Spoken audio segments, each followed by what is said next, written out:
Hello. Hello. Hi, Daria. Hello. How are you?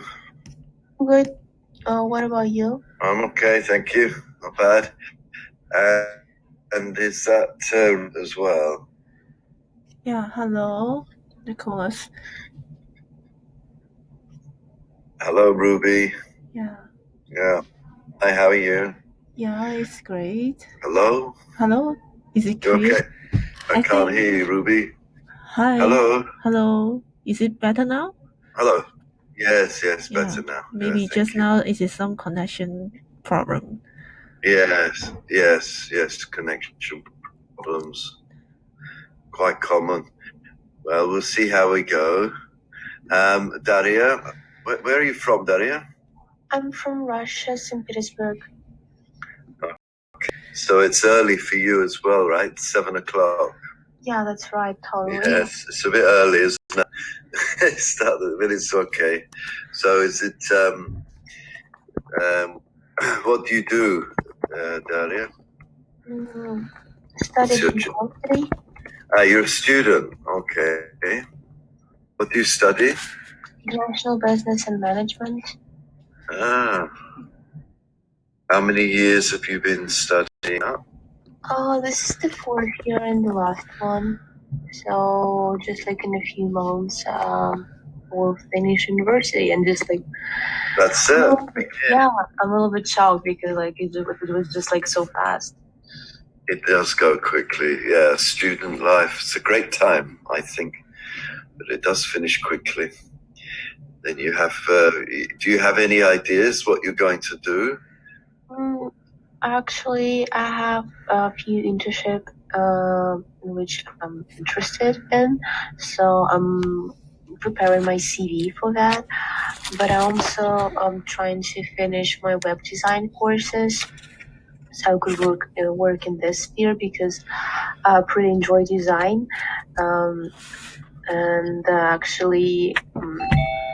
During the studying at university, I really enjoyed making presentation, and that's probably also design. So I'm trying to be like more qualified in this year, so I could also work there.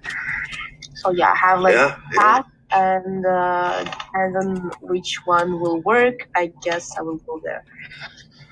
Okay, well, it's important to keep learning new skills and keep studying, isn't it? And finding the things you like best and working on those, focusing on those. Because if you enjoy it, you'll be more successful at it. So good luck with that. And Ruby, what do you do? Yeah, I'm a financial advisor in Hong Kong. So then I usually deal with national clients. So that's why I want to improve my English. Yes, definitely. Yeah. How long have you been studying with Lingoda? I think around 3 weeks. 3 weeks? Yeah. Okay. And well, the connection seems not good. Good. All right. Yeah. Hang on a second.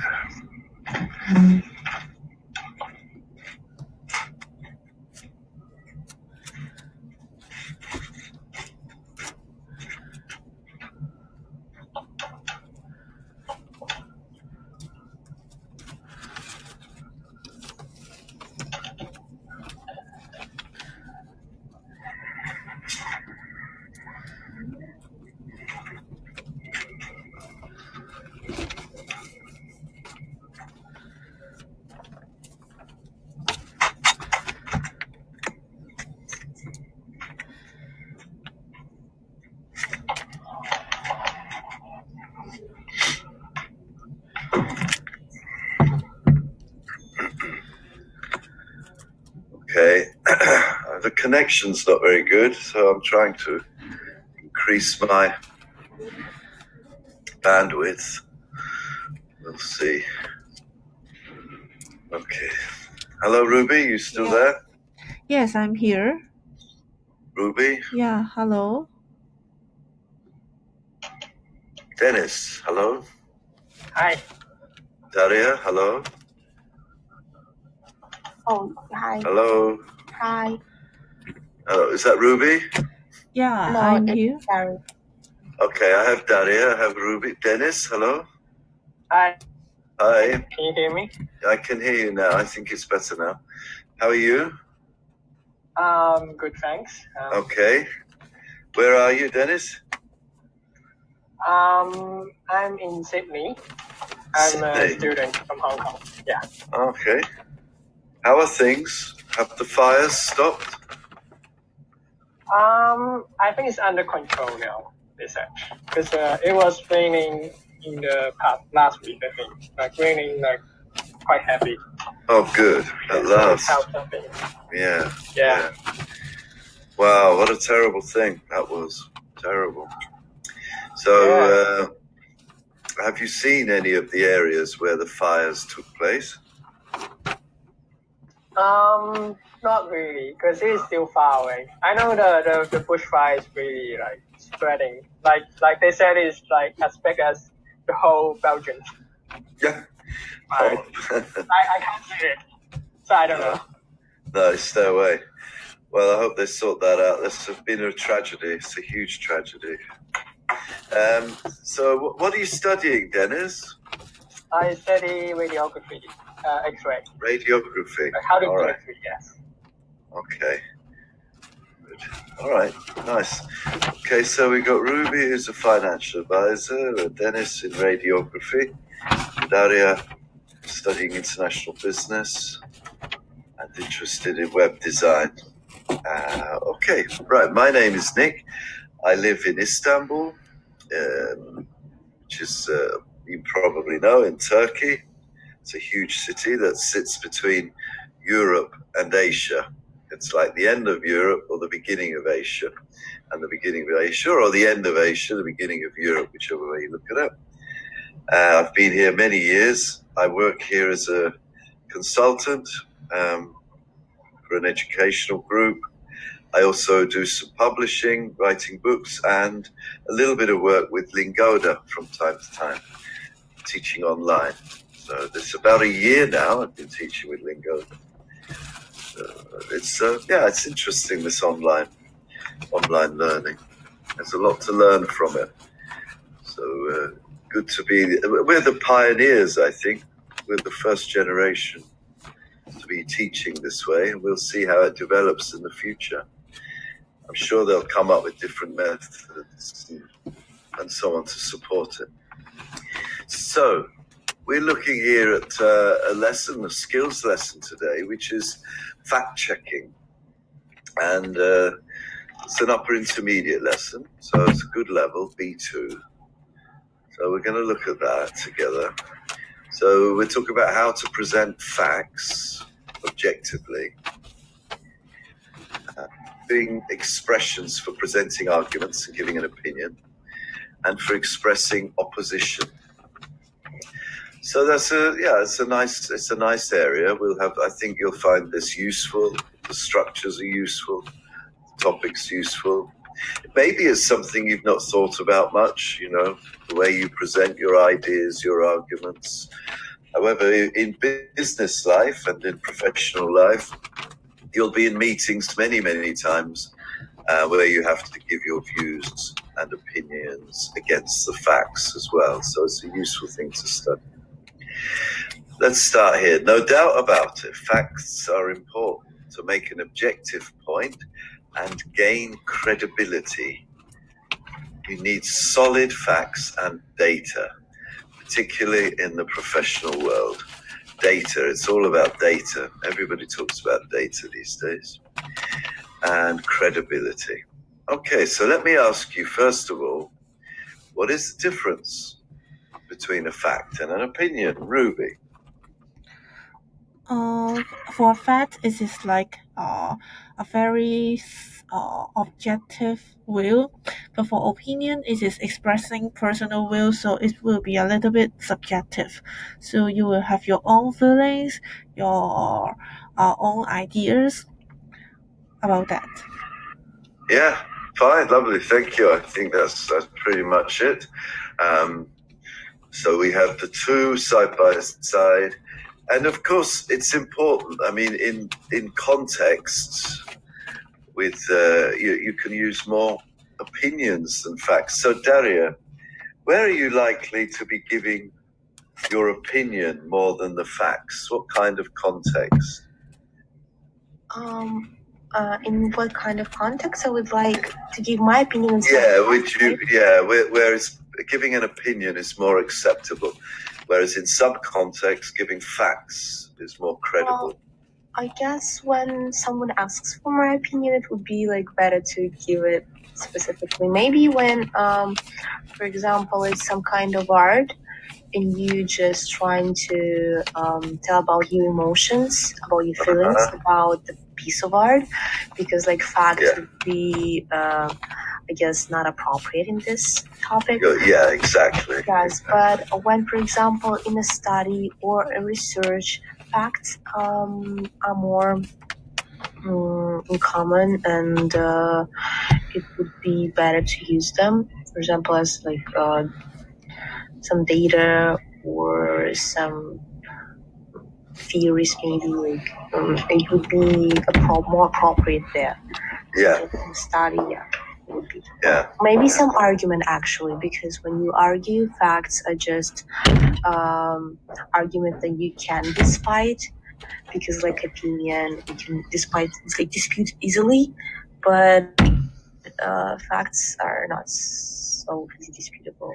Yes. It would be, I was just thinking exactly what you said. If you're talking about a film you've seen, you could say, like in that general conversation, very rarely would you tell friends, yeah, I saw this film the other day. It was made in this way. It was done this time. They used this kind of technology. You just give your opinion. I thought it was amazing. It was a great film. The acting was fantastic.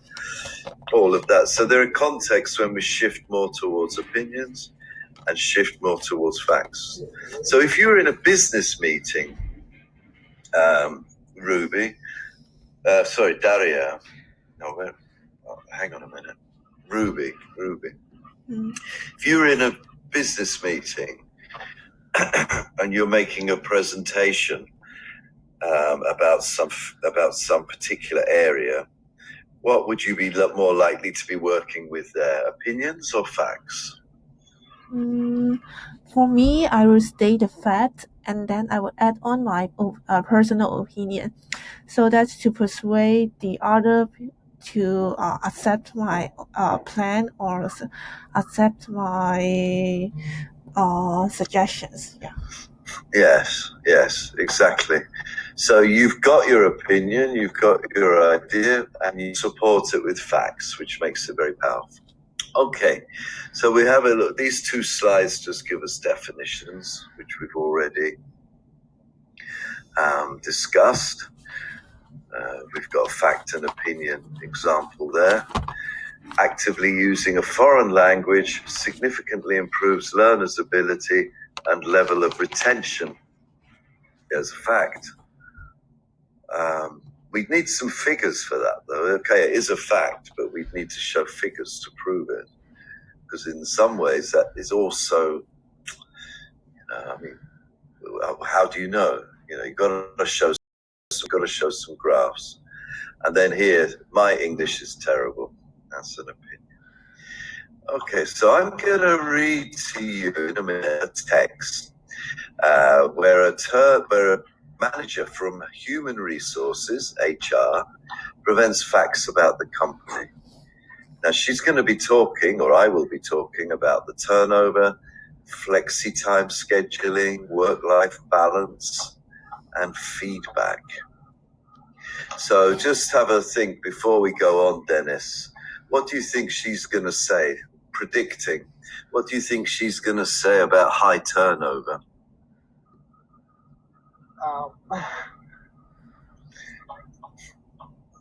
I think have a guess. Worried about it. Okay, she could be worried about it. All right. What do you think she's going to say, Dennis, about flexi time scheduling? She may want to question it because she doesn't know does it work.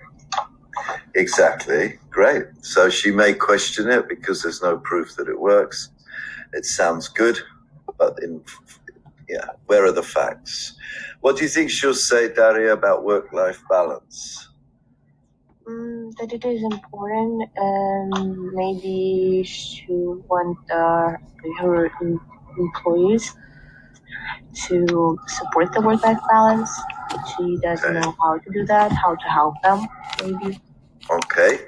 And Ruby, what do you think she's going to say about feedback generally as an idea? Maybe she finished like a survey from the employees, so she give out the fact about the data, how is the employees' opinions or how they feels about the questions. Okay, good. So you're going to listen now, and please take notes under those topic headings. I'm going to turn the slides off, so you'll need to put these headings on a piece of paper. So has everybody got a pen and paper handy? You got pen and paper, Daria, Ruby, Dennis? Yep. Yep. Yeah. Yep. Ready to go? Okay. Yes. So I'm going to stop sharing whilst I go to the slide with the script on. And I'll be reading it to you. And you can give me feedback or give me a summary afterwards. Okay. Good morning, everyone. I'm going to talk to you today about our strategy for talent retention at our company. As you know, our rate of staff turnover has gone up by 10% in the past 3 years. That's 10% in the past 3 years. So to find out why, we've conducted a company-wide survey. And what we discovered is this. It's important to offer flexi-time scheduling, offering our employees more one-on-one feedback sessions with the management, and improve the overall facilitation of work-life balance within the company. We must and we will make these factors a priority. Okay? Yep. Yep, good? All three of you good? Yes. Yes, okay. So let's go back to that slide. Do you remember the topics? You've got to now I'm just going to ask you to summarize the points that you heard on those topics. So let me just go back. There we are. So what was in the end, what was high turnover? What was that relating to? Daria?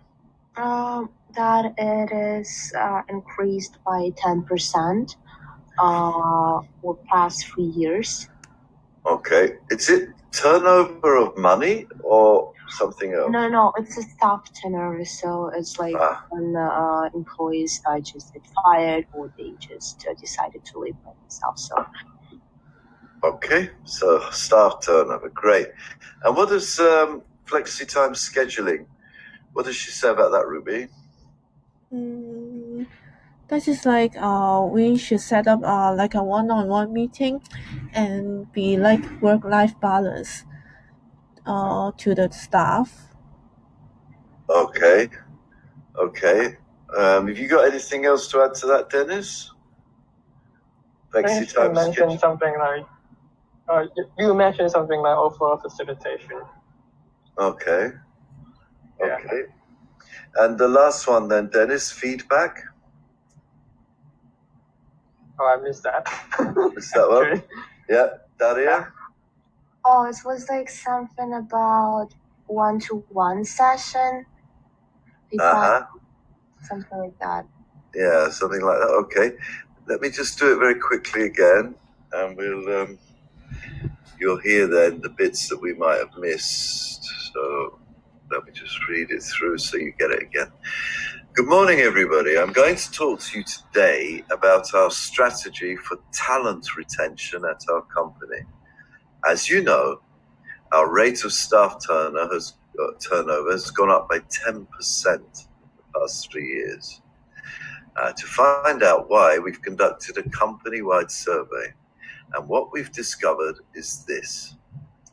It's important to offer flexi-time scheduling, to offer our employees more one-on-one feedback sessions with management, and to improve the overall facilitation of work-life balance within the company. We will make these factors a priority going forward. Okay, so we've clarified that a bit now. So Ruby, let's go back. What does she say about flexi-time scheduling? It is very important to offer the staff flexi-time scheduling. Okay. Dennis, what's the feedback part again? One-on-one feedback session with the manager. Yes. Okay, great. So we've got to give more feedback sessions with management. And also we've got to improve what's that work-life balance, Daria? The overall facilitation, work-life balance, and we want to make these factors really. Okay, excellent. All right, so we've got that. That's the first part of the presentation. And now we're going to go back and look at the second part as a reading together. Okay. So, sounds good so far. Nice ideas from HR. Because they're losing the what's the problem in the beginning, Dennis?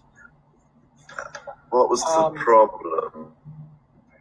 The staff turnover rate increased it by 10%. Yeah, there's a lot of people leaving, and they want to keep them. Okay, so now let's read the next part. Daria, can you read the top paragraph? Mm-hmm. Now, if we turn to our data about flexi-time scheduling, you will see that most employees would like to decide when to start and finish their workday, not be forced to do traditional 9 to 5. Yes. Ruby? As you can see, 38% of our employees have children, which is the reason they prefer this model. If we take a closer look at this point, we'll see this affect work-life balance as well. Okay, great. And Dennis, the last one. But please take notes of these particular findings over here. They also help explain the need for more feedback.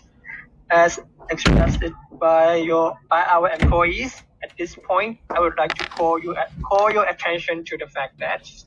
Okay, so you can see a typical presentation format there, and we're going to look a little bit more further on at the language here, signposting language, we call it, which helps the audience to understand the direction of the presentation and to focus their attention on the key facts and points.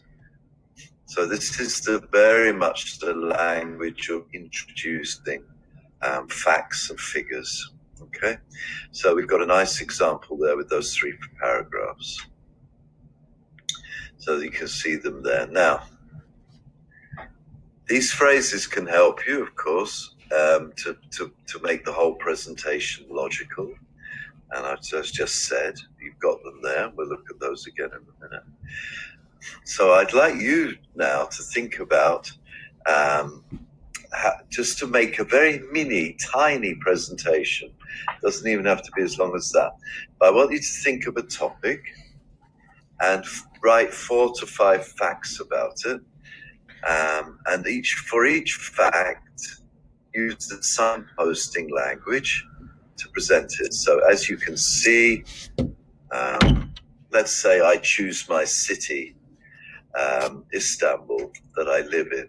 As you can see, Istanbul is one of the most crowded cities in the world. then I might say, now, if we turn to this slide, you can see the population is increasing by 20% every year. And if we take a closer look at this point, more and more traffic on the roads is causing more and more congestion.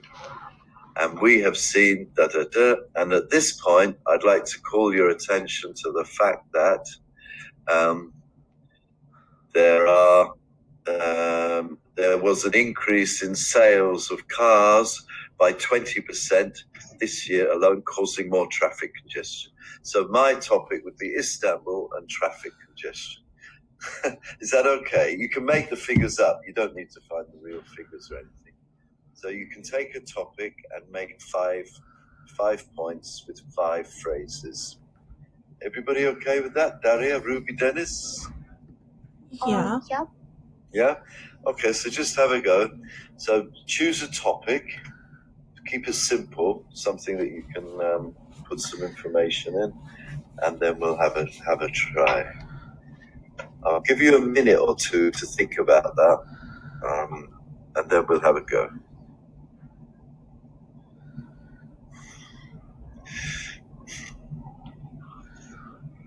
I'll put this here so you can see it.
Right.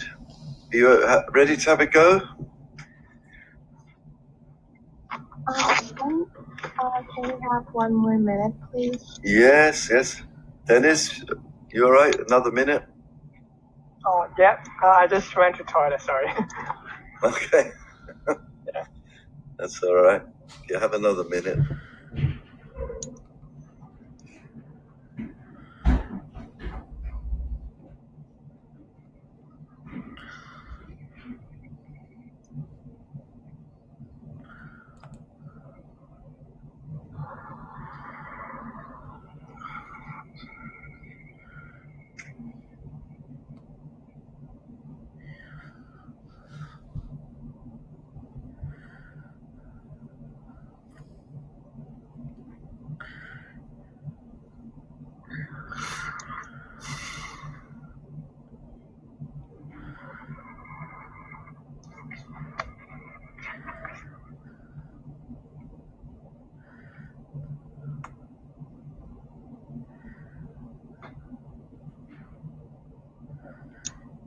Okay.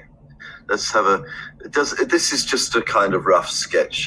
What you can do as a follow-up activity after the lesson, you can take this and find a topic or the topic we're talking about. Do a little web search, find some facts, and then put it down in writing, so you have that as a sample to refer to later. So, okay, let's hear from you, Daria, to start with. Have you managed to hear what you've got to say? Yeah, I guess I got 2 facts written, but next I need to improvise, but that's fine. Okay, cybersport is developing more and more for a pretty long time. As you can see, there are rapidly increase the number of tournaments held per year. If we take a closer look at this point, the pool prizes are enormous. For example, Doha Hat International, where the pool prize is more than $25 million. at this point, I'd like to call your attention to the fact that the number of players watching these tournaments is increasing in a dramatic way. Great, thank you. That's very good. Thanks very much. So you got it all in there. Ruby, one from you. Okay. As you can see, the number of coronavirus infection in Hong Kong is increasing due to the unobvious symptoms of the disease. Now, if we turn to the recent cases, it mainly happened in some family gatherings. So, as a matter of fact, we should avoid to go to some crowded places. And please take note of these particular findings over here. At this point, I'd like to call your attention to the fact that we should avoid going to the public spaces and try to stay at home as much as possible so that you can avoid contact with different people. Thank you. Excellent. Thank you. Oh, great. Thank you. Very topical as well. Dennis, the next one. At this point, I would like to call your attention to the fact that we have more and more suspected case of coronavirus in Hong Kong. As you can see, the virus has been spreading through China, and if we take a closer look at this point, we haven't closed our border from China, so we may have a higher rate that the virus will break through in our community. Okay. Now, if we turn to the next page, you can see that a lot of the suspect cases, they have been visited to China or like kept in touch with Chinese citizens. So please avoid doing that and keep your health safely. Great. Thank you. Thank you, all of you. You did really well. I thought that was great. It's such a small amount of time. You came up with some really good examples using the target language. And you could just, as I say, for a follow-up, write that up, put a conclusion on, add a few more facts as a mini presentation. So good. Now, let's move on. Disagreeing. Imagine that you gave that presentation to a small group or a large group, and of course, people disagreed with you. They thought that the facts possibly weren't accurate, or they didn't agree with your viewpoint, or they thought you maybe missed something out. Now, here we're going to look at some language for doing that, and see how we get on. We're using this character here called Skeptical Steve. Skeptical, what's a synonym for that, Daria? Synonym. Yeah, well, how could I know we the say? meaning, but like. Okay, give me the meaning then. Let's take the meaning. Well, it's when you are like, it's really hard to convince you in something. Yeah. And you always have some doubts. Yes. Yes, exactly. Somebody who's always questioning, doubtful, possibly a little negative about everything. And also, like, can you please name a synonym, because like it's really interesting for me and I don't know any. Like, that would be great if you. Okay, let me have a think. Well, let's think. Skeptical means, I think, negativity. That's disbelieving. Brainstorming here. Doubtful. Cynical. Cynical, doubtful. Disbelieving. All of these areas, right? I mean, there's a lot of words that you could use, but I think cynical is good. Yeah, I also like this one. I like that one. Yeah, I think cynical. It's really much. Yes, it's this guy. Look at him. This is very much definitely cynical. unpleasant in some ways. Okay. All right. So here we've got disagreeing with the point. So Daria, if you can start And then Dennis, you can be skeptical Dennis in this one. All right? So, Daria, if you read this first part, in conclusion, I can say that this proves all employees are in favor of installing a swimming pool on the roof. I'm sorry, Brian, but I simply don't agree with your perspective. I think you need to give more arguments to be able to say so. But Steve, everyone loves to swim. The facts speaks for themselves. Excuse me, but there is gross generalizations. I, for one, hate to swim. Yes, okay.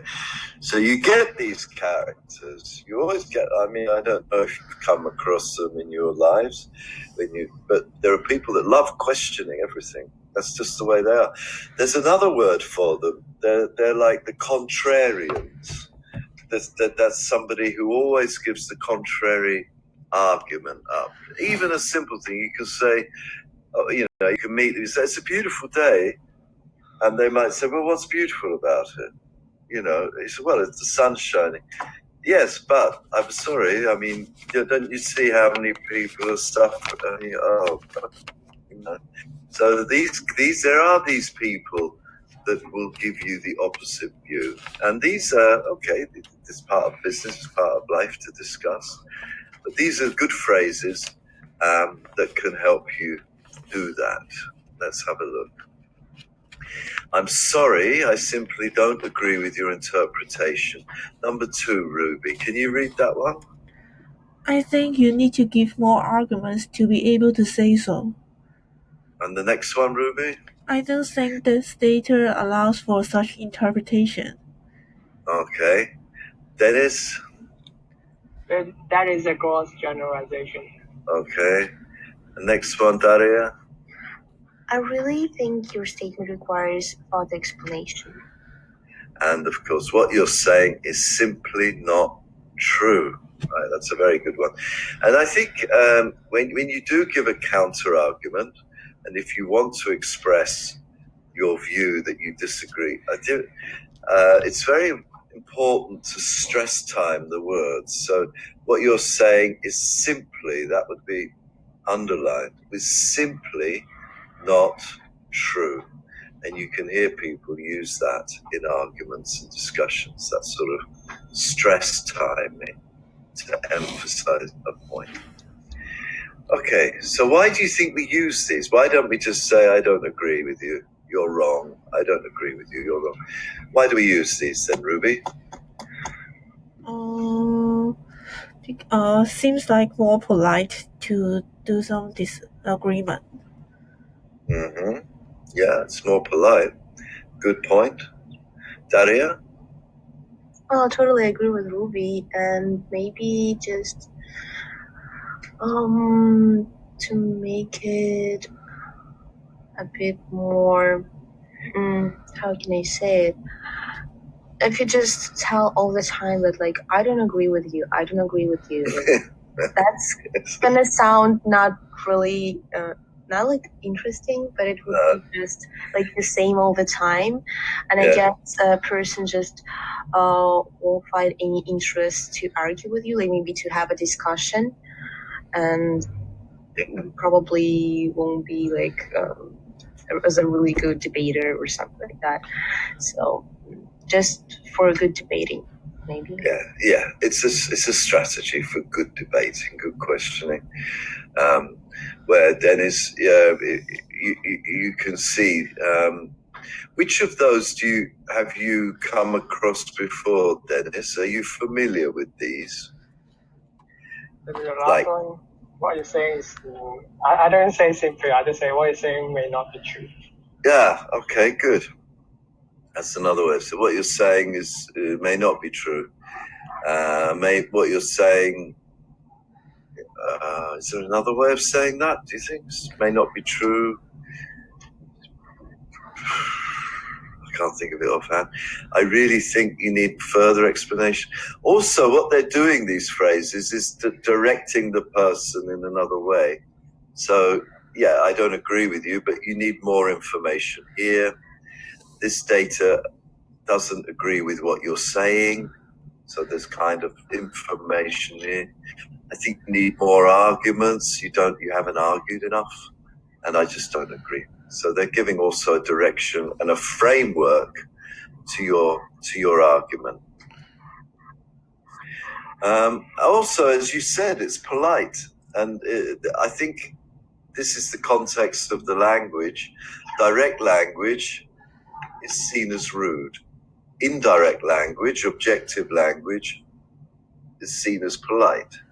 And there's this general view in English that the more words you use in a sentence, the more polite it is. So you can hear English people using lots of words to be polite in a situation, rather than saying, this is not true, this doesn't make sense, none of this makes sense. So using more words, structuring us, using these polite phrases is recommended. Okay, let's have a look now at this dialogue with Skeptical Steve and Brian, and see how different this is and how it works and what he's doing. So this time we'll ask Ruby as Skeptical Steve and Daria as Brian. Excuse me, but that is a gross generalization. I, for one, hate to swim. I think you've misunderstood me. The findings I presented are founded on conclusive data from a survey we conducted earlier this quarter. But I still hate to swim. Steve, I think you're focusing too much on your own personal preferences and not on the actual data at hand. Okay, good. So that's good. That's this guy here directing the argument, the discussion, to keep focusing on data and facts, not personal opinion. We're not really interested whether this guy likes or doesn't like swimming. Okay, so here we have a whole lot of phrases. Let's just see if we can put a few of them into the right category. So one is to restate my position, your position. Okay, underlining, restating. What you're doing really is paraphrasing here. Rather than repeating, you're restating, but you use different words to do so. Admitting a mistake, agreeing that you're wrong and that you need then to review, or arguing with someone's logic or understanding. So Dennis, this one here, I didn't think about it that way. I take back what I said. Which column would that go in? The second one. Yeah, excellent. I think you've misunderstood me, Ruby.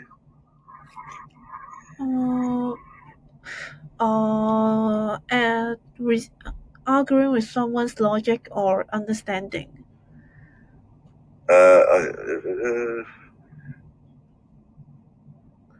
Yeah, okay. That's it. That's good. Yeah, I think there's a closeness to the other one too, but you're right. Yep, in the end. What you're saying, Daria, what you're saying is a common misconception. Oh, that's a third one. Mm-hmm. Okay, arguing with someone's logic. Okay, actually, you're right. Sorry about that, Dennis. Or what? Can I say something? Yeah. Okay, actually, you're right. Sorry about that. Which one is that? Wait, let's see. I don't get it. What's happening? Okay. Well, I'm reading one of these, Dennis, and you got. I see. We did it before. You did one already. Okay. I get it. You're reading the. Yeah. First, yeah. You're putting them into the columns. Yeah, the first row, number 4. Yeah. Okay. All right. Good. No, hang on a minute. No, hang on. Okay, actually, you're right. Sorry about that. Which one is that?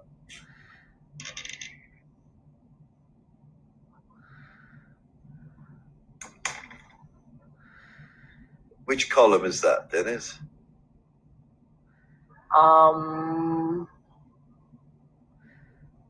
Arguing with someone. Okay, well, Let's listen to it again. Okay, actually, you're right.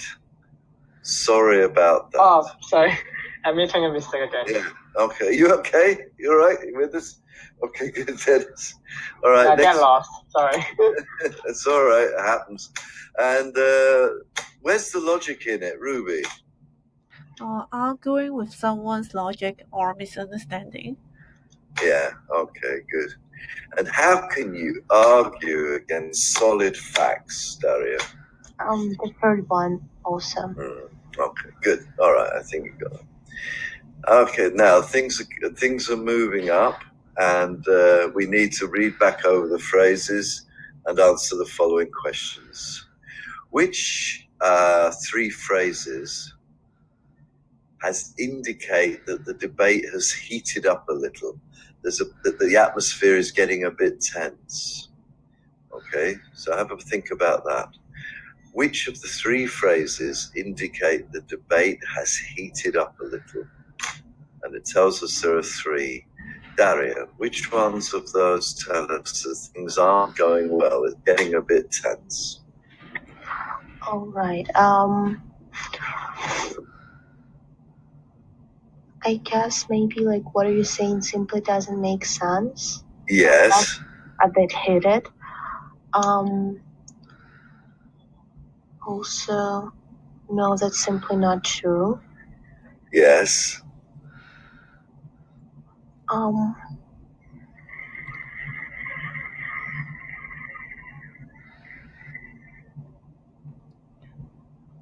Maybe how can you argue against solid facts?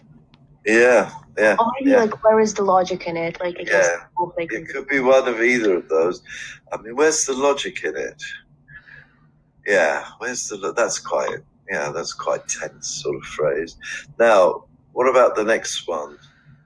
In what kind of situations would you use expressions like this, Ruby? Would you use them often? I think when I have stated my point very clearly for a few times, and he still argue with me, then I will use this expression. Yeah. Okay.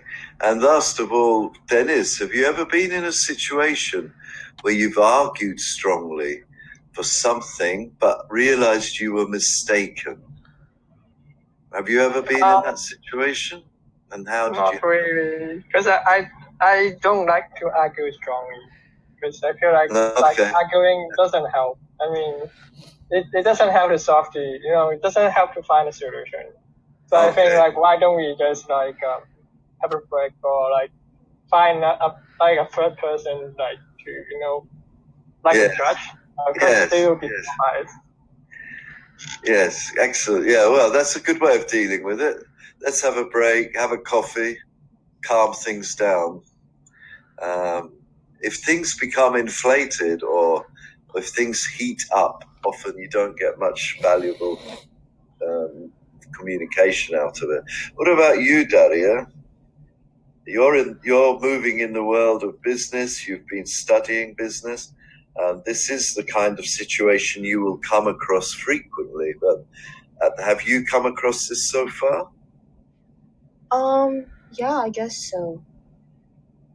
Because like it is impossible to be always right.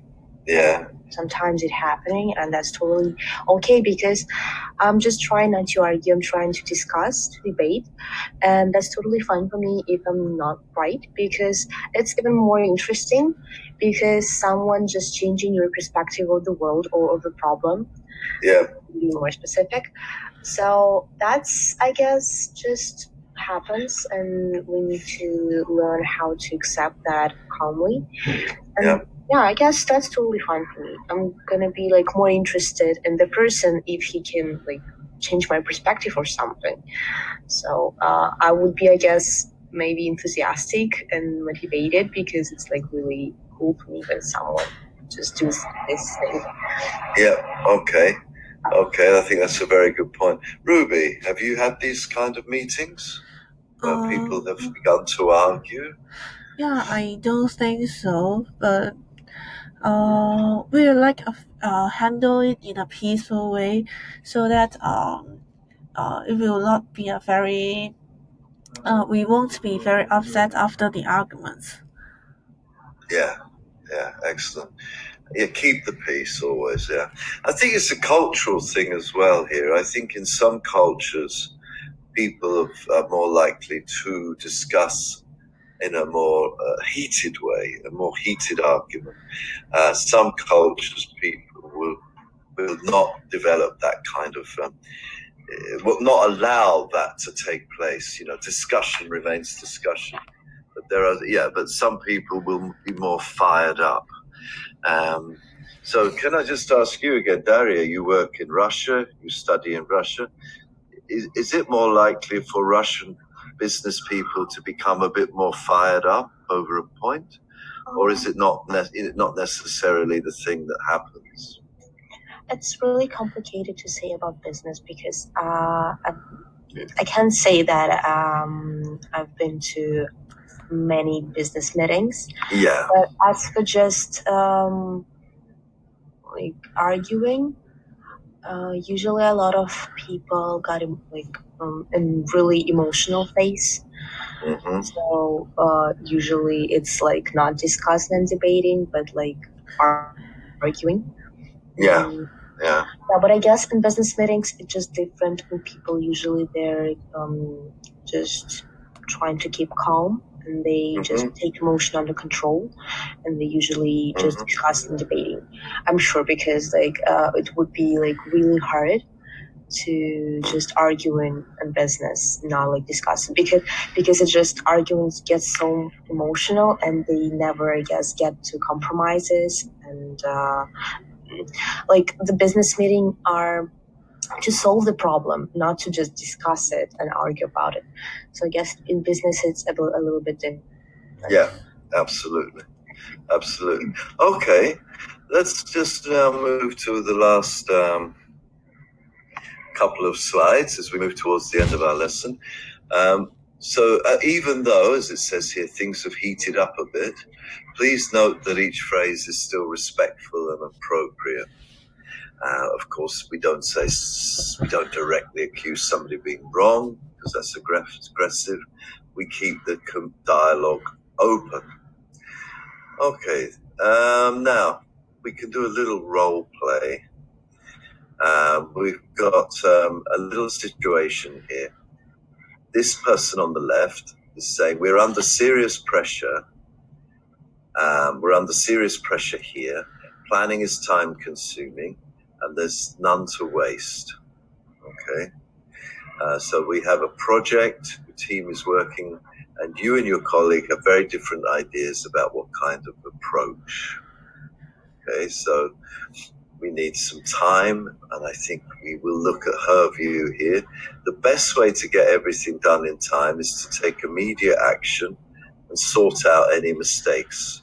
When you have time later, it's more important to get something done than spend a long time planning. Okay, so this person is against lots of planning, lots of deliberation, lots of discussion. She just wants to get the thing done and deal with the mistakes afterwards. Now this chap here, that seems like false logic to me. What I think is, you believe that there's no point in doing any work at all unless it is high quality. You think it will save time in the long run to spend time planning and getting organized. Okay, so there's often these two viewpoints. It's in life, really. There are the people that believe, let's just get it done, finish it, move on. And there are the other people who say, there's no point doing something unless you do something really well, unless it's done to the best possible, in the best possible way. So let's just have a little role play where you take each side of the argument. Well, as there are three of you, I'm going to make it 1 against 2, really. So, Daria, you are the one on the left, right? You believe that this project has to be finished. There's a deadline, and you believe it has to get done. And you, Ruby and Dennis, in this meeting. You're on the opposite side. You both agree that this isn't the right way. You must get the thing done properly. Okay? So are we clear? Yes. You okay, Daria? Ruby, Dennis? You okay, Dennis? Yeah. Okay, have a go. Just see if you can take a few things into account, like some phrases that you might make, or if you remember back here, I'm sorry, I don't think we can use those as well. Okay, so Daria, please state your opinion to start, and then Ruby and Dennis can a brief argument. We've only got 5 minutes, so we don't have long. We had a very intense brainstorming, and we had a few really interesting ideas, and I just think that we should pick one and develop this because we need to make things done quickly, and we have no time for choosing and comparing them. Okay. What you're saying is simply not true, because we haven't planned at all, and I believe that it is better to plan it before we actually act on the project, because like at this point we don't know, like our team member, like they don't know what their part is, and we might just overlap our efforts. So it's better to plan first. Yeah, I agree with Dennis that because we should have a better quality on the project instead of modifying the time that we spend, because our team is like very motivated, but if in a very rushed deadline, the quality will be lowered, and I think that is not acceptable to present the projects to our business side. I'm sorry, but I simply don't agree with your interpretation. It doesn't mean that our quality will suffer from that decision. We can choose one idea, we can develop, and we can overcome with our mistakes later. Just planning everything will not solve this problem, because planning will not make us free from mistakes, and they're gonna be whatever we're gonna do right now. So it's better just to develop idea through time. I really think your statement requires further explanations. As you said, we have a lot of ideas and we can just choose one, but we haven't set up a criteria for the topic. So we still need to plan, because quality is our priority, and we need to choose the best topic before we actually add on it. Yeah, you go first. I don't know, we can just continue. It's fine. Okay. Well, that's really very good. You did excellent work there, using the target language and making it flow like that. That was really that was excellent. Well done, everybody. May I just continue, because I guess I have the idea for every. Please do. Yeah. So we don't need to spend a lot of time on choosing. We can just vote, and we the best idea will get the biggest number of votes, and we can work with that one. And we still will have a lot of time to develop it and improve our strategy. Okay. That's quite a nice way out, that, isn't it? Let's have a vote. Let's see how it goes. Good. Thank you. Thank you very much, everybody. Well, we've come down now to the the end of our lesson, and what I'd like to do is, as I always do at the end of a lesson, just ask you for some feedback. We've worked on facts and opinions, and if you remember the goals we had set out at the beginning, was to present facts objectively, reviewing expressions for arguments and opinions, and opposition. So let me ask you, Daria, first of all, looking back at the lesson, what things did you find were very easy for you to do, and what things did you find that were difficult and you need to work on in the future, if any? I guess my grammar, because it's like my grammar. It's like a hard thing for me, and when I speak, because I just don't really think about it, and I guess I need to work more with that because well, when I speak, I just don't think about it, and probably I make many mistakes. As for the easy part, I guess speaking. Otherwise, it's easy part for me because well, I had like a lot of practice and it just. Okay. I don't think you or any of us really here, any of you today made that many mistakes, to be honest. I thought you were all really good. But practice always, continual practice. Yeah, continual practice is going to help you with that, and using the vocabulary, of course. If you have, do you use English in your studies? Are you using English at school, university? Actually, whole my program is in English, so yeah, brilliant. Okay, that's great. That's helped you a lot. I can hear, fluency there. Ruby?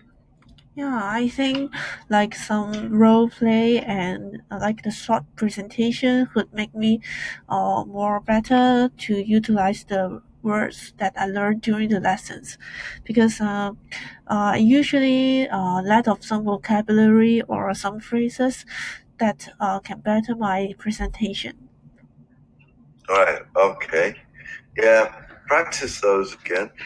You may do a little activity with like time yourself, do a 1-minute presentation, use your phones, record yourself doing it, just do it spontaneously to start with. See, you'll hear, you won't like what you've recorded the first time. Nobody ever does. And then sit down and make some notes and prepare it, give it a structure with the phrases. Then do it again for 1 minute.